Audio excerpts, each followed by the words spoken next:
नमस्कार, स्वागत है आपका न्यूज़ कुट आप देख रहे हैं और मैं हूं आपके साथ लता। चुनावी समर अपने पूरे जोरों पर हैं और अब कुछ ही दिनों बाद उत्तराखंड में विधानसभा चुनाव होने वाला और इसी कड़ी में कांग्रेस आम आदमी पार्टी की रणनीति जानने के बाद हम लोहाघाट के वर्तमान विधायक पूरन सिंह फर्त्याल जी के पास पहुंचे ताकि उनसे हम जान पाए कि उनकी किस तरह की तैयारी है और अब जो 14 फरवरी को मतदान उत्तराखंड में होने वाला उसको लेकर क्या कुछ भारतीय जनता पार्टी की तैयारी चल रही, किस तरह का माहौल उनको लग रहा है। पहले मैं आपका स्वागत करना चाहूँगी अपने चैनल पर। धन्यवाद, मैं चैनल को धन्यवाद दूंगा जी सर। तो क्या लग रहा है कि अब हैट्रिक मारने की तैयारी है, क्या कुछ किस तरह का माहौल लग रहा है आपको? ये एक औपचारिकता बस है, मैं हैट्रिक मार रहा हूं क्योंकि जनता का आशीर्वाद है और मैं जनता के बीच में अपना एजेंडा लेके जा रहा हूं।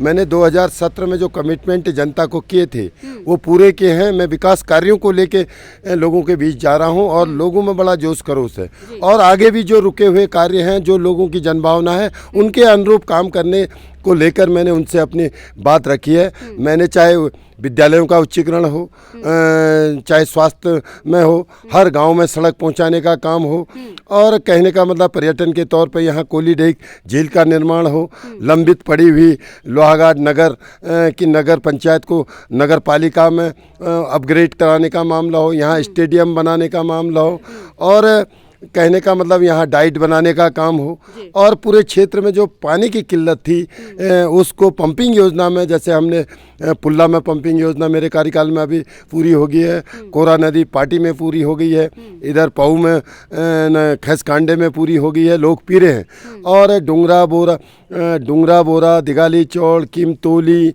पमदा न ये क्या कहते हैं बाराकोट और रेगड़ू बेल्डी की जो है, इधर खेती खान है, तमाम रेगाड़ी हैं।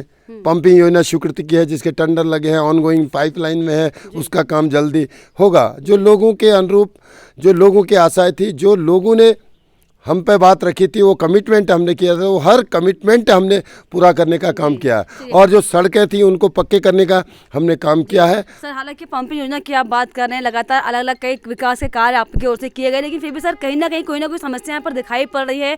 तो चाहे वो सड़क की बात हो, चाहे वो शिक्षा की बात हो, चाहे वो स्वास्थ्य की बात हो, लोगों को समस्याएं हैं कि पानी उनके घर में 3-4 दिन तक नहीं आता है। सर, तो निश्चित तौर पर समस्या, तो इसके बाद भी अगर हम कहने में इससे बड़े पदों में जाएंगे तो समस्या रहेंगी।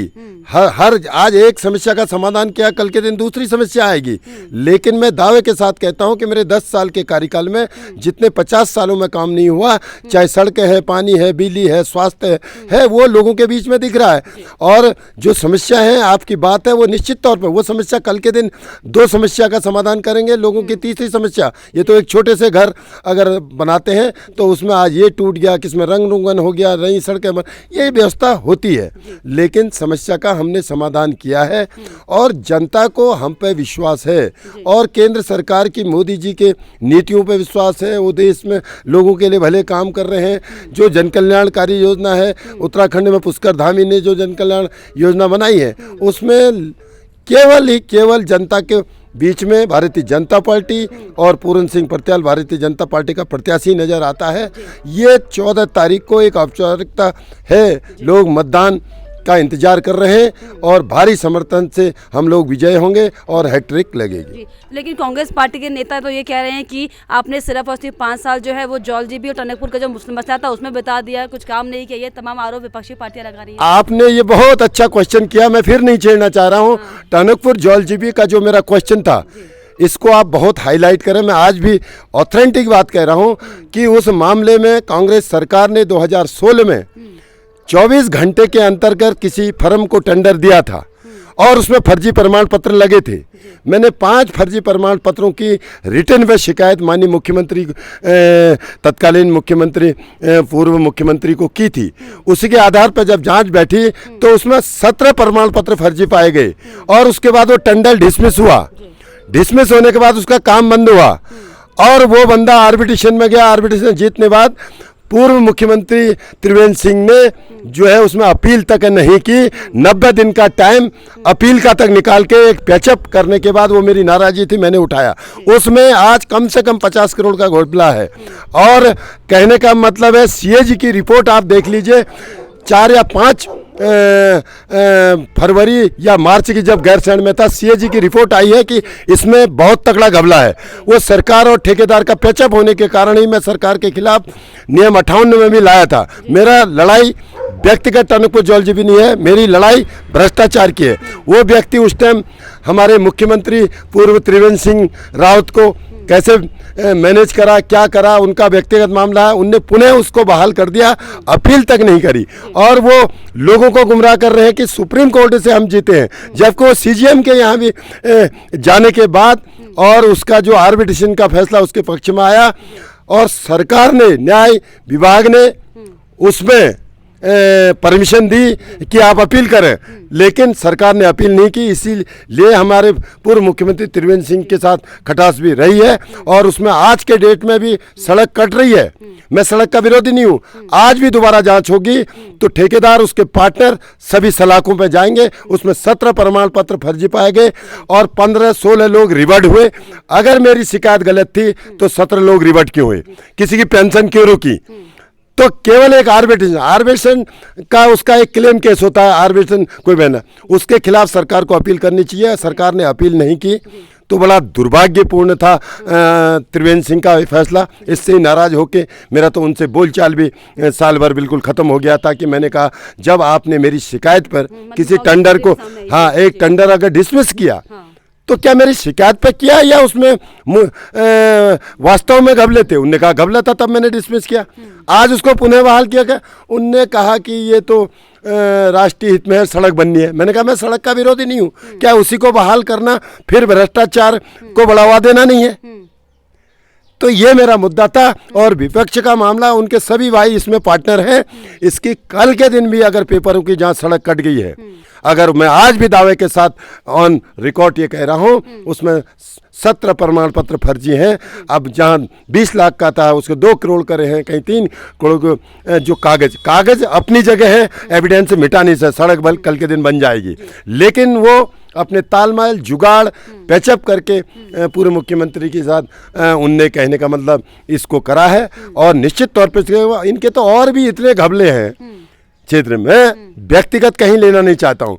व्यक्तिगत जब तक मेरे पास पेपर नहीं आते तब तक मैं बात नहीं करता हूँ। इनके 50 काम ऐसे हैं जो बिल्कुल लूट करके आज केवल चुनाव में पैसे का प्रदर्शन ये कर रहे हैं, बूथ खरीदने की बात ये कर रहे हैं, और कहते हैं विकास नहीं हुआ है। जिस सड़क में ये चल रहे हैं 5 साल पहले नहीं चलते, वो माननीय विधायक पूरन सिंह फर्त्याल ने बनाई।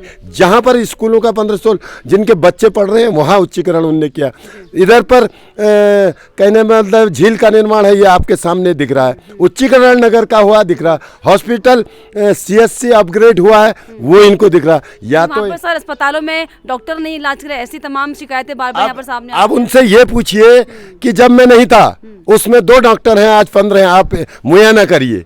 और 21 डॉक्टर प्रतिशत है, वो CSC था, उप जिला चिकित्सालय अपग्रेड हुआ है। वहाँ पर ऑक्सीजन प्लांट वहाँ लगा है, ऑक्सीजन की कहीं पर भी कोई कमी नहीं है। ऑक्सीजन कंसंट्रेटर है और अल्ट्रासाउंड मशीन है, सभी मशीनें वहाँ पर, एक्सरे मशीन है। कुल मिला के पूरे कॉन्फिडेंस में है पूरन सिंह फर्त्याल की दोबारा से हैट्रिक मारनी है। हैट्रिक नहीं मार रहे हैं हम, एक तरफा बड़ी लंबी मार्जिन से जीत दर्ज कर रहे हैं। जनता का विश्वास है, जनता का स्नेह प्यार है। जिस जनता ने मुझ पर 10 सालों पर विश्वास किया है और मेरे काम पे मोहर लगा रही है 14 तारीख को, और हैट्रिक कर रहे हैं, और जनता ने मुझे आशीर्वाद दे दिया, केवल फॉर्मेलिटी बची हुई है। चलिए, अगर मैं पूरा उत्तराखंड की बात करूँ तो कितनी सीटें बीजेपी लेकर आ रही है आपके हिसाब से? तो मेरे हिसाब से 2/3 बहुमत के साथ आ रही है। जो तमाम चैनलों आपके सर्वे से आ रहा है कि 45 से 50 सीटें आ रही हैं। निश्चित 60 पार का नारा आप लगा रहे थे, तो नारा आज भी है, अभी वक्त है तो 60 पार होंगे। अभी 2-4 दिनों पर हम ग्रोथ कर रहे हैं, तो निश्चित तौर पर 60 पार जाएंगे। आखिर में क्या कुछ कहना चाहेंगे? आखिर में मैं अपने जनता को, देवतुल्य जनता को धन्यवाद देना चाहूँगा, जो लगातार भारतीय जनता पार्टी को आशीर्वाद दे रही है। और उनसे निवेदन भी करना चाहूँगा कि 14 तारीख को भारी से भारी मतदान मतदान कर भारतीय जनता पार्टी के कमल निशान पे मोहर लगाकर और यहाँ के प्रत्याशी को विजय बनाए और मोदी जी के हाथों को मजबूत करें। चलिए, तो ये थे हमारे साथ लोहाघाट के माननीय विधायक पूरन सिंह फटियाल जी। इनका साफ तौर पर ये कहना है कि भारी बहुमत के साथ इस बार भी हैट्रिक लगाने की तैयारी भारतीय जनता पार्टी की। और पूरे प्रदेश की अगर बात करें तो पूरे प्रदेश में भी 40 से 45 सीटें उत्तराखंड में जनता देने वाली है और एक बार फिर से भारी बहुमत के साथ भारतीय जनता पार्टी की सरकार उत्तराखंड में बनाने वाली है। लेकिन फिलहाल आपको ये वीडियो कैसा लगा हमें कमेंट बॉक्स में ज़रूर लिखिएगा। साथ ही साथ हमारे चैनल को सब्सक्राइब करना भी ना भूलें।